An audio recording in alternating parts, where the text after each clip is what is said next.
देख, आज का क्लास एकदम मक्खन की तरह होने वाला है। एकदम आसान तरीके से पढ़ाऊंगा। इतना आसान तरीके से पढ़ाऊंगा जैसे छोटा बच्चा होता है ना, उसको दवा पिलाते हो तो पीता नहीं है, वो तो बड़ा कठिन काम है। लेकिन मक्खन और हलवे की तरह एकदम आसान तरीके से आज का क्लास होगा। आज के क्लास में हम तंत्रिका उत्तक को पढ़ेंगे। अब सवाल है, ये तंत्रिका क्या है, ये तंत्र मंत्र क्या है, क्या कोई इस तरह का चीज है क्या? नहीं, ऐसा कुछ नहीं है। तंत्रिका उत्तर का मतलब होता है, उत्तक का मतलब इस चीज को तो पहचान नहीं सकते हो जिसको न्यूरॉन की संरचना कहा जाता है, इसी को पढ़ने वाले हैं। जैसे आप हो, आप बैठे हो, आपको पीछे से कोई छू दे तो आपको पता चला हाँ किसी ने छुआ है। आप चल रहे हो, चल रहे हो, पैर में चोट लग गया तो आपको क्या पता चलता है? या आप हो, आपने गलती से गर्म तवे पर हाथ रख दिया, या कोई चाय वो पीते हो गलती से गिर जाता है, या उस गिलास को पकड़ लेते हो तो जरते हो, तो पता चलता है क्या?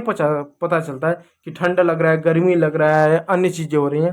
तो आखिर ये चीजें होती कैसी है, चीजें पता कैसे चलती है, तो उसी को आज के इस वीडियो में जानेंगे। तो देखिए दोस्तों, जो आपका जंतु उत्तक होता है, उसके चार प्रकार होते हैं। तीसरा प्रकार है तंत्रिका उत्तक। तंत्रिका उत्तक क्या होता है?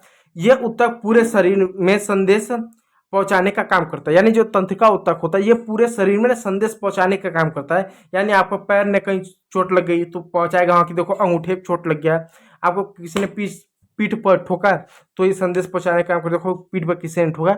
इस तरह का संदेश पहुंचाने का काम करता है। इसमें विशेष कोशिकाएं होती है जिन्हें स्नायु कोशिका या न्यूरॉन कहते हैं। जिन्हें क्या? स्नायु कोशिका या न्यूरॉन कोशिका कहते हैं। देखो इस तरह की कोशिका होती है, क्या इस तरह की कोशिका होती है। और देखो इस तरह की जो कोशिका निकल, जिसको द्रुमिकाएं बोले जाते हैं, इसे से क्या सूचना आप पहुंचती है। कोई छुआ, कोई मारा, कोई पीटा, फिर वो सूचना इस तरह से यहाँ पर आती है और विद्युत आवेश में बनते हुए इस तंत्रिका कक्ष की मदद से क्या यहाँ तक जाती है और ब्रेन को क्या अंततः वो सूचना मिलती है अंतिम सिरा की मदद से। तो दिमाग का उस तरह से क्या गतिविधि करता है।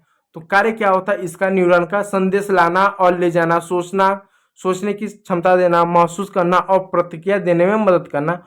उदाहरण मस्तिष्क हो गया, रीढ़ की हड्डी हो गया, नसें हो गया।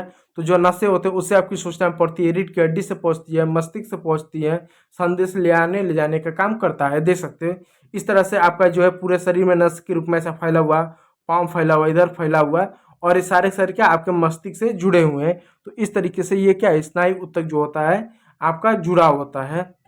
अब आता है संयोजी उत्तक। संयोजी उत्तक क्या होता है? देखिए ये उत्तक शरीर के अंगों को जोड़ता है। जैसे आपका उंगली देखो, उंगली में हड्डी है तो आप मोड़ ले रहे हो, हाथ कलाई मोड़ ले रहे हो, बाह मोड़ ले रहे हो, तो मोड़ ले रहे हो तो क्यों मोड़ पा रहे हो?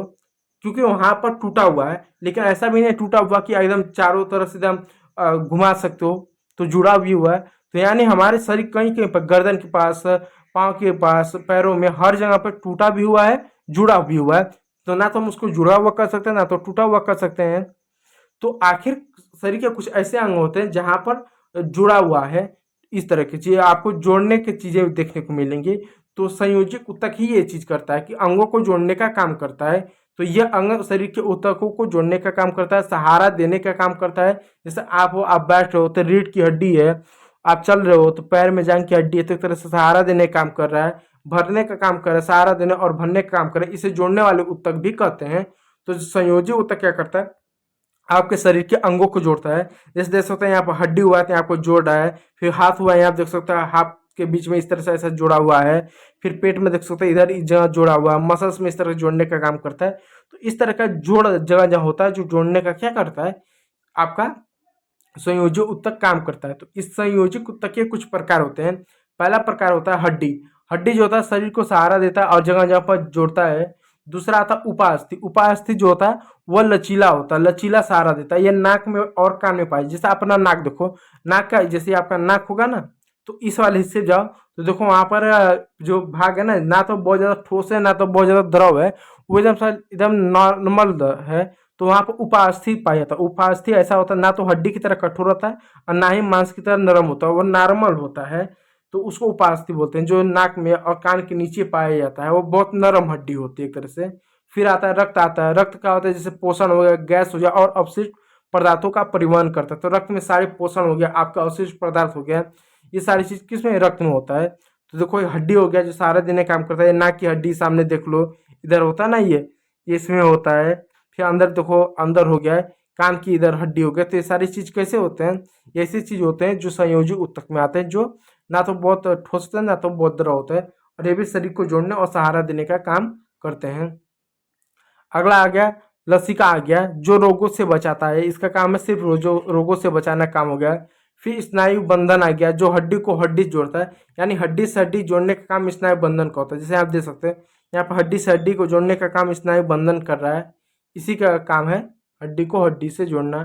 फिर उसके बाद अब वसा आ जा रहा है, वसा यानी फैक्ट आ जा रहा है, चर्बी आ जा रहा है। जो चर्बी होता है वो क्या करता है, जो चर्बी होता है ना उसमें आपके सारे ऊर्जा होता है, पोषक तत्व होते हैं जो शरीर को गर्म रखता है, और उसमें आपके मिनरल्स उसी में सारे होते हैं एक तरह से, ठीक है। और देखिए यहाँ पर हो गया स्नायु बंधक, स्नायु बंधक हड्डी से हड्डी को जोड़ता है, और स्नायु बंधक ये न है ये क है, ठीक है। स्नायु बंधक ये जो होता है हड्डी को पेशी से जोड़ता है, और जो हड्डियां होते हैं उनको मांसपेशी जोड़ता है, इस बात को याद रखिएगा। तो ये रहा आपका जो है संयोजिक ऊतक और तंत्रिका ऊतक की इसका क्या काम होता है। तो उम्मीद करूंगा वीडियो अच्छा लगा, यदि अच्छा लगा तो लाइक कीजिएगा, चैनल को सब्सक्राइब कीजिए। अब इसके बाद जो है आपका ये चैप्टर पूरी तरह से जो है समाप्त हो गया है। अब इसमें जो है हम एनसीईआरटी के जो महत्वपूर्ण प्रश्न उत्तर है उसको सॉल्व करेंगे, कुछ बहुविकल्पी प्रश्नों को भी हम सॉल्व करेंगे। तो वीडियो देखने के लिए बहुत बहुत धन्यवाद।